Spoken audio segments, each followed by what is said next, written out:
Pourquoi on appelle le document de la révélation? Pourquoi? C'est pour le salut du monde. Ça a été inspiré? Parce que ça a été inspiré par... Ça a été inspiré, oui.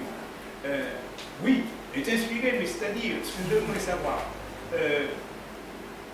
par l'inspiration aussi, puisqu'elle est inspirée, mais pourquoi l'appelle-t-on le document de la révélation? Pour le salut du monde.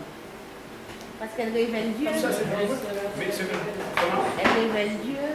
Elle révèle Dieu. Amen. Elle révèle celui qui est inconnu d'ailleurs de nous tous. Parce que j'avais parlé dernièrement que nous ne connaissons pas Dieu. Et c'est une vérité. Vous savez, c'est une vérité. Nous parlons de Dieu, etc. Dieu. Mais en fait, nous ne connaissons pas Dieu en réalité. Même en tant que chrétien. C'est-à-dire, et précisément, c'est parce qu'il nous a été révélé que nous le connaissons d'une certaine manière, d'accord? Par la révélation, d'accord? Mais, comme il est dit dans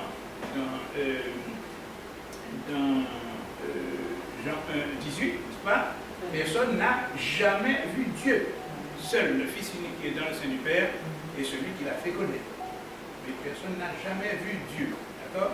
Et dans Jean 17, on verra plus tard aussi, où effectivement Jésus dit à son Père, voilà, qu'il l'a fait connaître, n'est-ce pas? Mais nous le connaissons parce que Jésus nous a parlé de lui. Mais en réalité, nous savons, si nous revenons en Exode 33 pour ça, que Dieu dit à Moïse que personne ne peut le voir et vivre. Pas? Un homme ne peut le voir et vivre. Donc Jésus est celui qui se tient comme intermédiaire entre Dieu et nous, et qui nous a révélé le Père, qui nous a révélé ce Dieu, n'est-ce pas, cet être supérieur, suprême, qui est au-dessus de tout ce qui se peut être, n'est-ce pas, et qui, en fait, comment je me dis ça, a créé toute chose, de qui toute chose tire sa source, n'est-ce pas, et son origine.